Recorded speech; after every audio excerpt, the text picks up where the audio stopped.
Hi everyone, welcome to learn with Niharika. आज हम start करने वाले हैं chapter number 5 the world from 1914 to 1945। इस चैप्टर के लिए बहुत सारे बच्चों ने मुझे कमेंट किया था कि आपको इस चैप्टर पर वीडियो चाहिए, आपके एग्जाम्स में आ रहा है। That is why I have decided to make a video on this particular chapter today. And अगर आपके पास भी कोई चैप्टर है जो आप चाहते हैं कि मैं उस पर वीडियो बनाऊं, तो आपको स्क्रीन पर मेरी मेल आईडी दिख रही होगी। आप उस पर मुझे अपने चैप्टर की पीडीएफ बनाकर मेल कर सकते हैं। मैं आपका चैप्टर के लिए वीडियो ज़रूर बनाऊंगी, या फिर आप कमेंट सेक्शन में इसी वीडियो के नीचे अपने चैप्टर का नाम लिख सकते हैं। मैं वहाँ से भी देख लूँगी और वीडियो ज़रूर बनाऊंगी।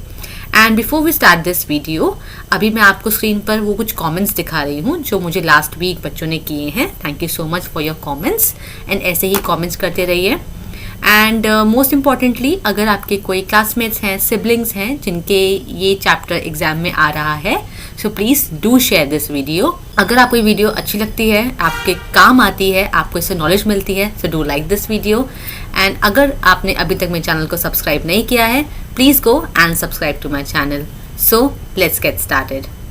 जैसे कि आप सब देख सकते हो, ये चैप्टर पर ऑलरेडी आपको दिख रहा होगा कि बुक में कुछ मार्क्स हैं। एक्चुअली ये मेरे एक वन ऑफ द स्टूडेंट ने सेंड किया है। हर नेम इज़ रोमाइसा, एंड उनकी पर्सनल बुक है, इसलिए उन्होंने सब सारे आंसर्स भी इस पर लिखे हुए हैं। बट डू नॉट माइंड, आपको खुद से करना है। स्टार्ट करते हैं। Given below are some Nobel prize awardees, write their names, choose from the box. आपको नीचे दिए हुए हैं कुछ नोबेल प्राइज अवॉर्डीज, मीन्स जिनको नोबेल प्राइज मिला हुआ है। हमें उनके नाम लिखने हैं। इस बॉक्स में उन सबके नाम मेंशन है, राइट। स्टार्ट करते हैं। सो बेसिकली ये वाला जो एक्सरसाइज है, ये मैं आपके लिए छोड़ देती हूँ। देखिए, आपको यहाँ पे पहले फर्स्ट 3 पिक्चर्स दिख रहे हैं। मैं इनके नाम एक बार हाइड कर देती हूँ। या आपको ये फर्स्ट 3 पिक्चर्स दिख रहे हैं। इन फर्स्ट 3 पिक्चर्स के जो ये नोबेल प्राइज अवॉर्डीज हैं, इनके नाम क्या हैं ये आप मुझे कमेंट में बताएंगे, ठीक है। फर्स्ट, थर्ड एंड फिफ्थ आपको स्क्रीन पर विजिबल है।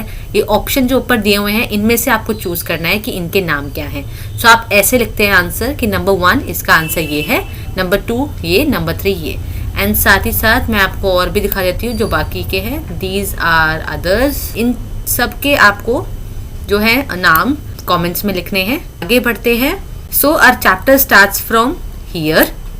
स्टार्ट करते हैं। मैं चैप्टर रीड करूंगी, मैं इसको मार्क करूंगी जो इंपॉर्टेंट होगा। आपके पास अगर सेम बुक है तो आप मार्क कर सकते हैं, otherwise you can note it down for future reference.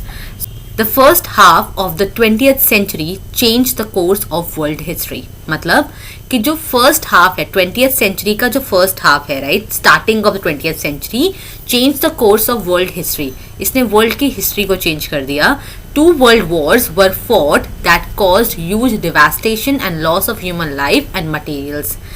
20th century के फर्स्ट हाफ में 2 वर्ल्ड वॉर्स हुई जिन्होंने बहुत ज़्यादा डिवास्टेशन किया। डिवास्टेशन मीन्स बहुत ज़्यादा तबाही, and loss of human life, बहुत ज़्यादा लोग मारे गए, एंड मटेरियल्स, बहुत सारी बिल्डिंग्स डिस्ट्रॉय हो गई है ना, properties, roads, factories and all of that stuff. जितनी भी मटीरियलिस्टिक चीज़ें थी वो सब भी डिवास्टेटेड हो गई, साथ साथ ह्यूमन लाइफ भी ख़त्म हो गई। Entire cities had to be rebuilt. After the world war, जब सब कुछ खत्म हो गया, पूरी की पूरे शहर दोबारा से रीबिल्ड किए गए, बनाए गए। The world prayed for peace, and पूरे वर्ल्ड ने जो है पीस की, शांति के लिए प्रेयर करी। So our first topic is the first world war. मैं साथ साथ रीड करती रहूंगी, मार्क भी करती रहूंगी, आप भी मार्क कीजिएगा। The First World War, also called the Great War, lasted from 28 July 1914 to 11 November 1918। So basically कह रहे हैं कि जो फर्स्ट वर्ल्ड वॉर है उसे हम द ग्रेट वॉर भी कहते हैं, जो कि स्टार्ट हुई थी 28 जुलाई 1914 से 11 नवंबर 1918 तक। सो अप्रॉक्सीमेटली 4 years तक ये वॉर चली। Many countries were involved in it। इसमें बहुत सारी कंट्रीज इन्वॉल्व थी जो कि वर्ल्ड वॉर में थी। It was fought between 2 blocks, the allied parts and the central parts। So basically जब भी कोई वॉर होती है तो there are 2 parties, है ना, which fought against each other। So when the first world war happened, there were 2 blocks, 2 parties। One was named as the allied parts and the other one was named as central powers। दो parties हैं which are the allied powers and the central powers। आगे बढ़ते हैं। Left में यहाँ पे आप देख सकते हो अलाइड पार्ट्स दिखाए हुए हैं and central parts. So basically these are two different parties which consist countries which were involved in the first world war. So allied powers, जिनको allied powers कहा गया है, उसमें कौन कौन सी countries included है? Britain, France, Russia, Italy, USA and Japan. So ये जितनी भी कंट्रीज हैं ये एक तरफ थी, these were known as allied powers. And जो दूसरी तरफ कंट्रीज थी जिन्हें सेंट्रल पावर्स कहा गया है, those were Germany, Austria Hungary, Ottoman empire and Bulgaria. So ये 4 कंट्रीज सेंट्रल पार्ट्स में थी. सो जो फाइट थी, जो वर्ल्ड वॉर थी, वो पहले तो इन 2 पार्ट्स के बीच में थी और इन पार्ट्स के अंदर जो कंट्रीज आती हैं वो मैंने आपको अभी यहाँ पे दिखाया. ये बहुत इंपॉर्टेंट है, इसको याद कीजिएगा कि अलाइड पार्ट्स में कौन कौन सी कंट्रीज आती हैं और सेंट्रल पार्ट्स में कौन कौन सी कंट्रीज आती हैं. राइट, आगे बढ़ते हैं. So our next topic is what caused the war. अभी हमने ये पढ़ा कि वॉर हुई कब थी, किन पार्ट्स के बीच में हुई थी. Now we are going to read about what caused the war. War हुई कैसे, किस वजह से वॉर हुई. स्टार्ट करते हैं. In the 2 decades preceding the first world war, मतलब फर्स्ट वर्ल्ड वॉर से पहले 2 decades, राइट, मतलब 20 years. डेकेड में 10 years होते हैं और 2 decades में 20 years. So first world war से 20 years पहले countries were competing against each other to develop and acquire weapons. Countries एक दूसरे के अगेंस्ट compete कर रही थी on the basis of development, है ना, ताकि उनकी डेवलपमेंट उनसे ज़्यादा हो. एंड अक्वायर वेपन्स, और वेपन्स हथियार इकट्ठे करने के लिए जो है कंट्रीज एक दूसरे से compete कर रही थी. Countries were also forming political and military alliances to protect themselves. Countries क्या कर रही थी, दूसरी कंट्रीज को अप्रोच कर रही थी कि आओ हमारे साथ मिल जाओ, है ना, तुम्हारी जो मिलिट्री है या तुम्हारे पास जो वेपन्स हैं उनको अपने साथ मिला देते हैं. फिर अगर मान लो कोई भी कंट्री हमारे अगेंस्ट फाइट करेगी तो हमारे पास मिलिट्री पावर्स होंगी, है ना, तो हम उनसे फाइट कर पाएंगे. So these alliances were made to protect themselves. The atmosphere in Europe was very tense. Atmosphere जो था यूरोप में वो बहुत ज़्यादा टेंस हो गया था, बहुत ज़्यादा वॉर की बातें चल रही थी. Then on 28 June 1914 Archduke Franz Ferdinand, heir to the throne of Austria-Hungary, was assassinated by a Serbian. मतलब 28 जून 1914 को क्या हुआ, आर्कड्यूक फ्रांस फर्डिनेंड जो कि heir to the throne of Austria Hungary, जो ऑस्ट्रिया हंगरी की थ्रोन पे बैठे थे, was assassinated by a Serbian. वो एक सर्बियन के थ्रू असैसिनेट किए गए. Right, soon Austria declared war on Serbia. This is the reason जिसकी वजह से ऑस्ट्रिया ने सर्बिया पर वॉर डिक्लेयर कर दी, बिकॉज जो उनके किंग थे जो थ्रोन पे बैठे थे, आर्कड्यूक फ्रांस फर्डिनेंड, उनके अगेंस्ट उनको असैसिनेट किया गया थ्रू सर्बियंस. एंड ऑस्ट्रिया ने इस बात को लेकर सर्बिया पर वॉर डिक्लेयर कर दी. As most countries had already formed alliances, they joined in to protect their allies. बहुत सारी कंट्रीज ने अपने अलायंसेस फॉर्म कर लिए थे, मतलब बहुत सारी कंट्रीज ने एक दूसरे के साथ मिलकर अलायंसेस बना लिए कि मान लो ये एक्स कंट्री ने वाई कंट्री के साथ मिलकर बोला कि हम साथ में फाइट करेंगे. So these are called alliances and they join in to protect their allies. और ये अपने अलाइज को प्रोटेक्ट करने के लिए जॉइन हुए. आगे बढ़ते हैं. Now the next topic we have is how was the war fought. War को लड़ा कैसे गया. Battles were fought in different countries. अलग अलग कंट्रीज में बैटल्स लड़ी गई. जैसे कि आप देख सकते हो, यहाँ आपको ये पिक्चर दिखाई दे रही होगी, है ना. इस पिक्चर में आप सब देख सकते हो. The first world war was fought from trenches. Trenches से पहली वर्ल्ड वॉर लड़ी गई थी. देखिए इनके हाथ में, सबके हाथ में वेपन्स हैं. These are all fighters which are fighting. Right, ये सारी पिक्चर देख सकते हो. अब इसके राइट साइड में आपको दिखाती हूँ कि आगे क्या लिखा हुआ है. This is also one of the picture which shows battle tanks were used in the first world war. Battle tanks use किए गए फर्स्ट वर्ल्ड वॉर में, जो कि इस पिक्चर में दिखाए गए हैं. हम आगे पढ़ते हैं. सो हमने जो लास्ट पढ़ा था वो था in Europe the fighting took place along the western front. जो फाइट है वो शुरू हुई वेस्ट साइड से यूरोप के, which is France and Belgium side, and along the eastern front, eastern side से भी शुरू हुई, which is Russia side. The war was mostly fought from trenches. Mostly जो वॉर थी वो ट्रेंचेस से लड़ी गई. Soldiers dug open tunnels in the ground. Soldiers ने टनल्स, सुरंग बोलते हैं, सुरंग खोदी है ना, इन the ground. They hid in them and fired from them. वो वहाँ पर छुपे सोल्जर्स. जो टनल उन्होंने बनाई थी, जो सुरंग उन्होंने बनाई थी खोद कर, उनके अंदर वो छुपे एंड वहीं से उन्होंने फायर करना शुरू किया. Machine guns and heavy artillery were used extensively. Machine guns use की गई. आपको ये जो मशीन गन्स होती हैं या हैवी आर्टिलरी होती है, इसकी पिक्चर मैं आपको स्क्रीन पर विजिबल यहाँ पे कर रही हूँ, आप देख सकते हो मशीन गन्स क्या होती हैं. Tanks and poison gas were used for the first time. Tanks और पॉइजन गैस यूज की गई पहली बार. German submarines called U boats sank many ships of the allied powers. जो जर्मन सबमरीन्स थी, सबमरीन क्या होता है आपको यहाँ पे स्क्रीन पे मैं विजिबल कर दूंगी, जिन्हें यू बोट भी कहते हैं. सैंक मेनी शिप्स. सैंक मतलब होता है जैसे मान लो कोई पानी में है ना, पानी में अगर फाइट हो रही है बिटवीन शिप्स, है ना, तो जो सैंक का मतलब होता है डुबा देना. सो सैंक मेनी शिप्स. जर्मन सबमरीन्स ने बहुत सारी शिप्स को डुबा दिया of the allied powers. Allied powers की जो कंट्रीज की शिप्स थी उनको जर्मन सबमरीन ने इस फाइट में डुबा दिया था. India supported Britain in the hope that Britain would grant her self government after the war. India ने किसको सपोर्ट किया? ब्रिटेन को सपोर्ट किया इन द होप, इस आशा में कि Britain would grant her self government after the war. कि war के बाद जो ब्रिटेन है वो इंडिया को सेल्फ गवर्नमेंट बनने दे, कि इंडिया पर अपना राज हटा दे, अपना राज ना करे और उनको खुद की गवर्नमेंट बनाने दे. Indian soldiers fought in Europe, in Africa and in West Asia. Indian soldiers ने भी इसमें पार्टिसिपेट किया यूरोप में, अफ्रीका में एंड वेस्ट एशिया में. So our next topic is when did the war end. War end कब हुई? The war ended in November 1918. November 1918 को वॉर एंड हो गई, फर्स्ट वर्ल्ड वॉर एंड हो गई. The allied powers emerged victorious.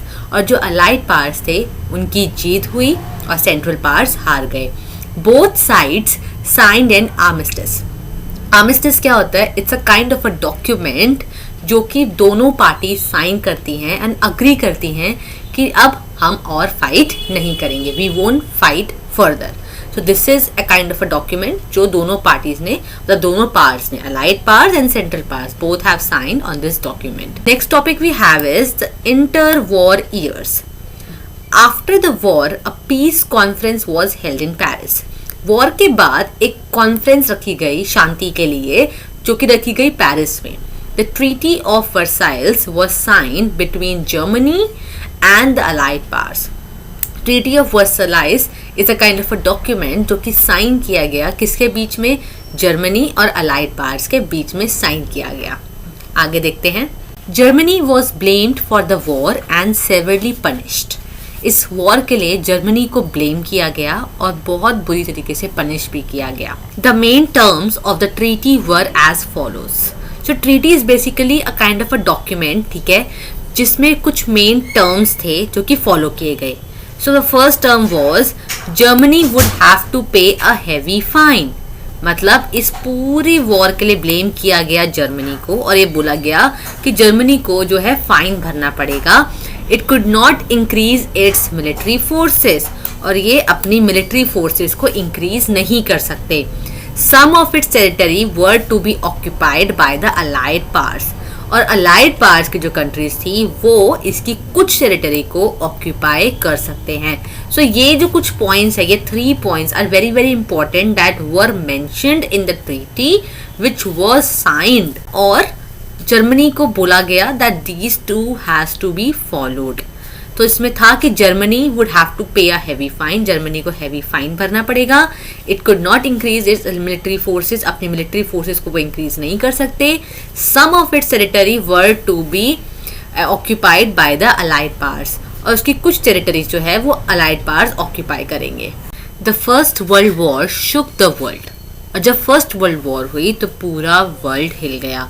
To prevent another such war, आने वाली war को प्रिवेंट करने के लिए, रोकने के लिए, the league of nations was formed. League of nations को फॉर्म किया गया. Its objective was to solve disputes between countries and maintain world peace. इसका ऑब्जेक्टिव, इसका मेन एजेंडा था टू सॉल्व डिस्प्यूट्स, जो डिस्प्यूट्स थे, जो झगड़े थे कंट्रीज के बीच में, उनको सॉल्व करना एंड मेंटेन वर्ल्ड पीस, पूरे वर्ल्ड में शांति फैलाना was their main objective. The years after the war were difficult, war के बाद के जो साल थे वो बहुत डिफिकल्ट थे। Absolutely, when there is loss of human life, loss of materialistic things, difficult तो होना ही है। Then came the great depression in 1929, तब आया बहुत बड़ा depression in 1929। Trade suffer, trade means business, व्यापार, राइट। ट्रेड को बहुत सफर करना पड़ा, फैक्ट्रीज को करना पड़ा, बैंक्स क्लोज डाउन, बैंक्स बंद हो गए, millions lost their job, million लोगों ने अपनी जॉब गवा दी। The effects were particularly severe in Europe and America, और इसका पूरा जो इफेक्ट था वो पड़ा यूरोप पे और अमेरिका के लोगों पे। Peace still eluded Europe. The period saw the rise of two dictators, Benito Mussolini in Italy and Adolf Hitler in Germany. और उसके बाद यहाँ से दो डिक्टेटर्स का पीरियड राइज हुआ, दो डिक्टेटर्स निकले। Dictators are those who impose their commands on people, उन्हें डिक्टेटर कहते हैं, जो अपनी बात मनवाते हैं, राइट। ऐसा नहीं है कि सामने वाले को भी पूछें कि would you like to accept my offer, नहीं, वो कमांड करते हैं, दोज आर डिक्टेटर्स। सो इस टाइम पे दो डिक्टेटर्स राइज हुए। First one was Benito Mussolini जो कि इटली के थे, and the second one was Adolf Hitler जो कि जर्मनी में थे। Hitler became the chancellor in 1933। Hitler chancellor बने 1933 में। His ambition to turn Germany into a super power plunge the world into another world war. और इनका ambition क्या था कि ये जर्मनी को एक सुपर पावर बनाएंगे और सेकेंड वर्ल्ड वॉर में पूरे वर्ल्ड को खत्म कर देंगे और सबसे टॉप पर आ जाएंगे। Next we have is check point. जैसे कि आप सबको पता है कि चेक पॉइंट में मैं एक क्वेश्चन रीड करूंगी और आप इनके आंसर्स मुझे कमेंट सेक्शन में लिखेंगे, राइट। स्टार्ट करते हैं। Number 1, whose assassination led to the outbreak of the first world war. किसके असैसिनेशन की वजह से फर्स्ट वर्ल्ड वॉर हुआ? ये सभी को आपको आता है, अभी हमने पूरे ऊपर टॉपिक में पढ़ा भी था। जल्दी से कमेंट सेक्शन खोलिए, आंसर लिखिए। I am waiting for your answers कि किसका असैसिनेशन हुआ जिसकी वजह से फर्स्ट वर्ल्ड वॉर हुई। आंसर जल्दी से लिखिए, तब तक मैं आपको बताती हूँ कि करेक्ट आंसर क्या है। So the correct answer is arc Duke Franz Ferdinand. This is the correct answer. So this was the person जिसका असैसिनेशन हुआ और जिसकी वजह से जो है फर्स्ट वर्ल्ड वॉर हुआ। ये आंसर मैं यहाँ लिख रही हूँ। एक्चुअली यहाँ पे ऑलरेडी जिस बच्चे की बुक है उन्होंने आंसर लिखे हुए थे and I am not able to write over it, so I am writing the answer here. I hope you all understand. Second question is what were German submarines called. German submarines को क्या कहते हैं? जल्दी से इसका answer comment section में लिखिए। I am waiting for your answers, I will check them. तब तक मैं आपको बताती हूँ कि सही आंसर क्या है। द करेक्ट आंसर इज कि जर्मन सबमरीन को क्या कहते हैं? That is you boat. German submarine को यू बोट भी कहते हैं। Next question is which peace keeping body was formed after the first world war. कौन सी पीस कीपिंग बॉडी को बनाया गया after the first world war? Answer जल्दी से कमेंट सेक्शन में लिखिए। आई होप आप सबने आंसर लिख दिए होंगे कि ऐसा कौन सा पीस कीपिंग बॉडी है जो बनाया गया after the first world war. So इसका करेक्ट आंसर है league of nations. League of nations was the peacekeeping body which was formed after the first world war. I hope आप सबके answers मेरे answer से मैच करते हो। चलिए आगे बढ़ते हैं। So our next topic is what caused the war. War कैसे हुई? So you have read that Germany was made to pay a very heavy price for its role in the First World War. जैसे कि हम सबने पढ़ा कि Germany को बहुत भारी कीमत चुकानी पड़ी अब फर्स्ट वर्ल्ड वॉर में रोल लेने के लिए, जिससे this almost ruined the Germany economy. इससे जर्मनी की जो इकॉनमी है, जर्मनी के पास जो पैसा था वो ऑलमोस्ट ruin हो गया, सब बर्बाद हो गया। The Germans were very angry. जो जर्मन्स थे, जर्मनी में रहते हैं, वो बहुत ज़्यादा गुस्से में थे। They begin to support Adolf Hitler and Adolf Hitler को उन सब ने सपोर्ट करना शुरू कर दिया and he was a dictator, जैसे कि हमने पीछे पढ़ा भी, right. The leader of the Nazi party, और ये किस पार्टी के लीडर थे? नाजी पार्टी के। Hitler promise to restore the glory of Germany, और हिटलर ने लोगों को प्रॉमिस किया, जर्मन्स को प्रॉमिस किया कि हम जर्मनी की जो ग्लोरी है, मतलब जर्मनी की जितनी भी let suppose we can say respect और इकोनॉमी, इन सब चीज़ों को हम दोबारा से रीस्टोर करेंगे, दोबारा से बनाएंगे। He began to strengthen the military to expand the German empire. उन्होंने मिलिट्री को स्ट्रेंथ करना स्टार्ट करा, है ना, उनको सिखाना स्टार्ट करा, उनमें स्ट्रेंथ लाई to expand the German empire. German empire को एक्सपैंड करने के लिए उन्होंने मिलिट्री को स्ट्रेंथन किया। Rising military might of Germany alarm the other European powers. जैसे जैसे मिलिट्री जो जर्मनी की थी वो बड़ी होती जा रही थी, इस बात ने यूरोपियन पावर्स को अलार्म कर दिया। अलार्म मतलब चौकन्ना कर दिया, मतलब उनको ये पता चल गया कि जो मिलिट्री है जर्मनी की वो राइज कर रही है, बढ़ रही है। Britain and France decide to take a combined stand against Hitler. और ब्रिटेन ने और फ्रांस ने डिसाइड किया कि हम हिटलर के अगेंस्ट स्टैंड लेंगे। When Hitler attacked Poland with a desire to annex it, Britain and France declared war on Germany. जब हिटलर ने पोलैंड पे अटैक करा, इस डिजायर से, इस इच्छा से कि हम उसको हथिया लेंगे, हम उसको अपने कब्जे में कर लेंगे, Britain and France declared war on Germany. Eight the same time Britain and France ने जर्मनी पर वॉर डिक्लेयर कर दी। Soon, other countries in Europe joined either of the two warring parties। और ऐसे ही धीरे धीरे बाकी कंट्रीज ने भी, यूरोप की बाकी कंट्रीज ने भी दोनों पार्टीज में से एक एक पार्टीज को ज्वाइन करना शुरू कर दिया। Thus began the Second World War and this has been the main reason of Second World War। और इसके बाद Second World War शुरू हो गई। सो आई होप आप सबको समझ में आया हो कि फर्स्ट वर्ल्ड वॉर की ही वजह से, अगर आप देखें, क्योंकि फाइन भरना पड़ा, लोग गुस्सा हो गए, लोगों ने हिटलर को सपोर्ट करना शुरू किया, हिटलर ने आर्मी को स्ट्रेंथ किया, आर्मी की स्ट्रेंथ की वजह से यूरोपियन पावर्स हैं उनको ये बात अच्छी नहीं लगी, उन्होंने हिटलर के अगेंस्ट खड़े होने का डिसाइड करा। फिर उसके बाद हिटलर ने पोलैंड पर जो है अटैक किया टू अनेक्स इट, और ब्रिटेन और फ्रांस ने सेम टाइम पे उन पर वॉर डिक्लेयर कर दी, और ऐसे ही बाकी कंट्रीज ने भी इन दोनों पार्टीज को ज्वाइन करा। And now the Second World War has been started. So I hope आप सबको ये समझ में आ रहा हो और इंटरेस्टिंग लग रहा हो, और ये बहुत ज़्यादा इम्पॉर्टेंट है कि how come the first world war has happened and how come the second world war has happened. This is very very very important in terms of your exam, so make sure to remind it and understand it very clearly. And अगर आपके पास कोई भी ऐसा word है या जो आपको नहीं समझ में आ रहा and you feel like asking me, so need not to worry, आप कमेंट सेक्शन खोलिए, आप वहाँ पे वर्ड लिखिए कि मुझे इस वर्ड का मतलब पता जानना है। I will definitely going to answer you that. And make sure कि अगर आपको ये वीडियो पसंद, समझ में आ रही है, अच्छी लग रही है, so do like this video.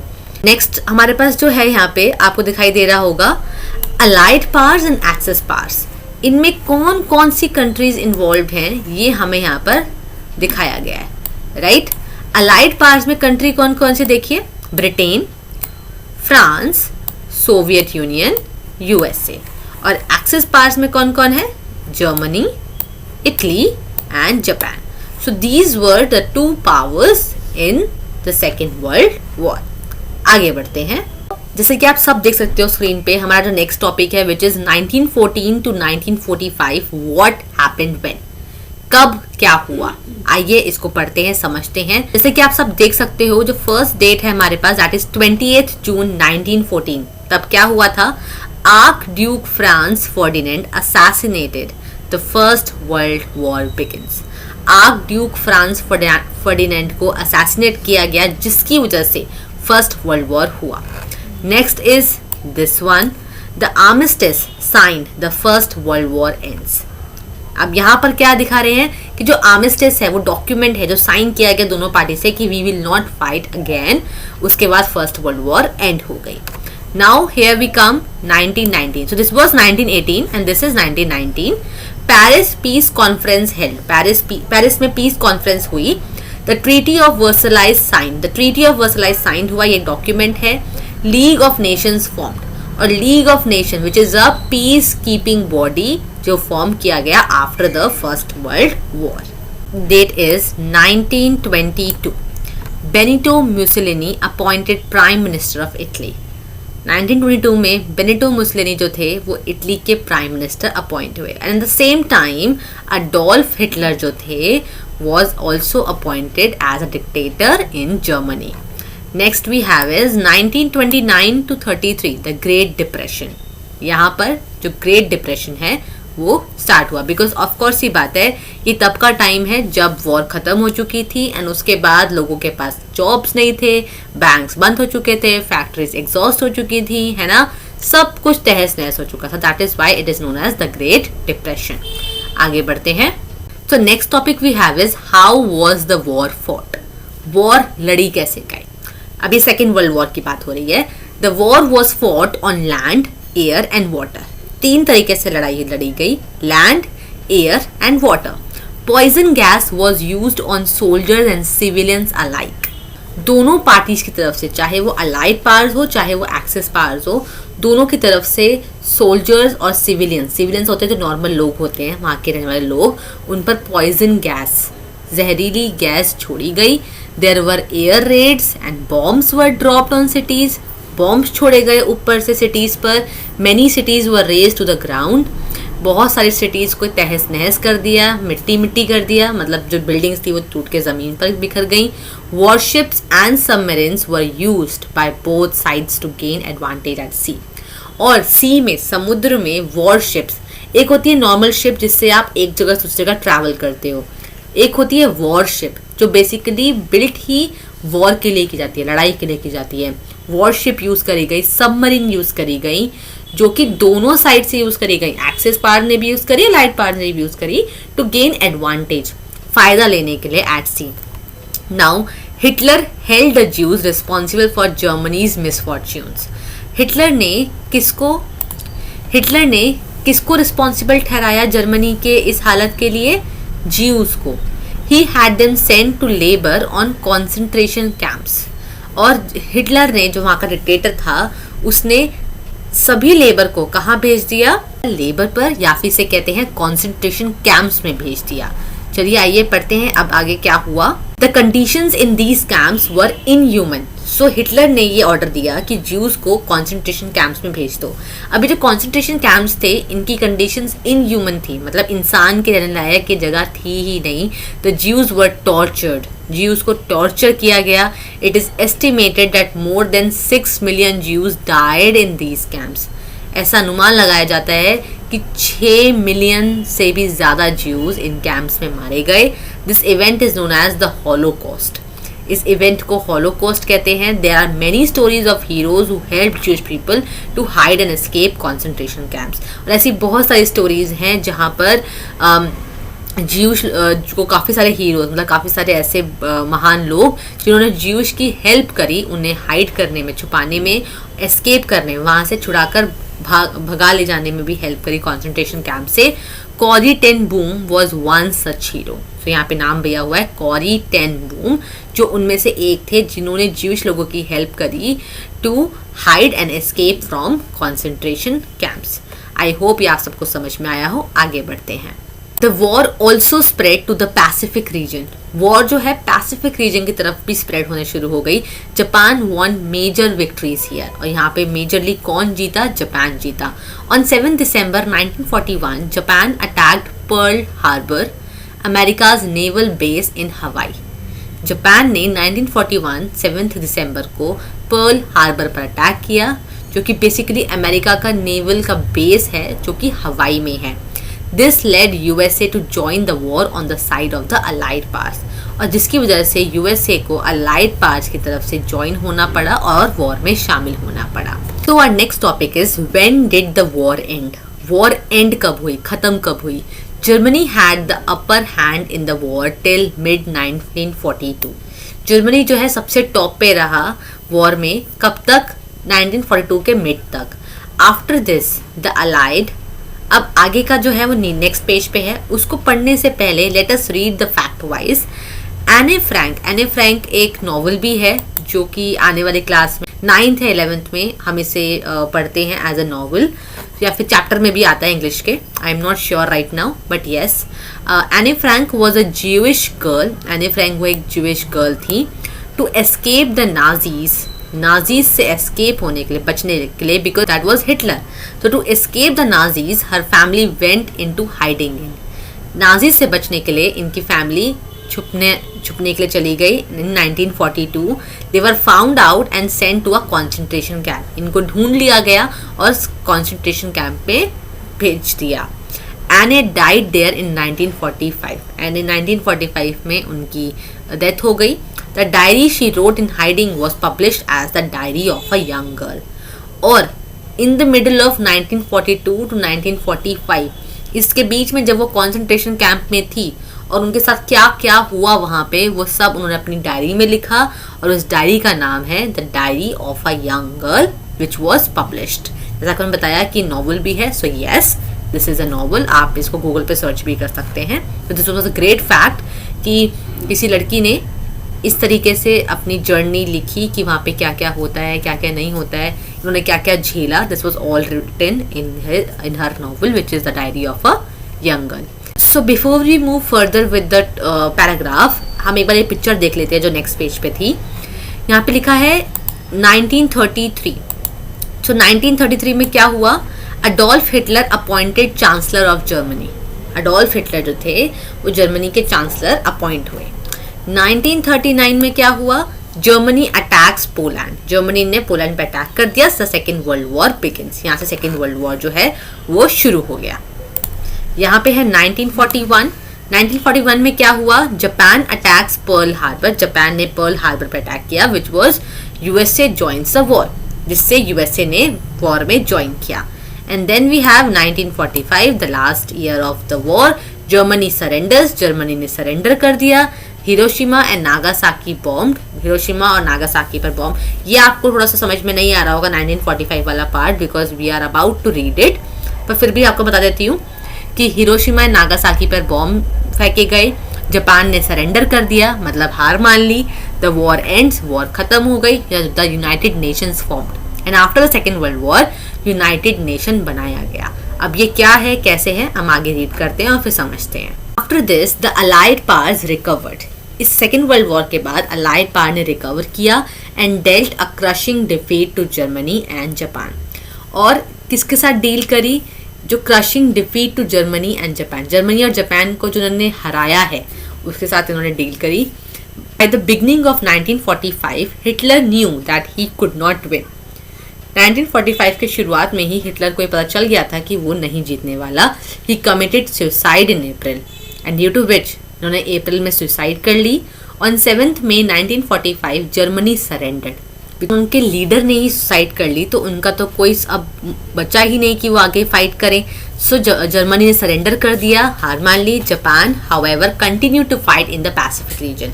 Japan ने फिर भी कंटिन्यू करा पैसिफिक रीजन में फाइट करना। In August the USA dropped atom bombs of 2 Japanese cities. अगस्त में यूएसए ने ड्रॉप करे एटम बॉम्ब्स 2 जापानीज सिटीज में, and those 2 Japanese cities were Hiroshima and Nagasaki.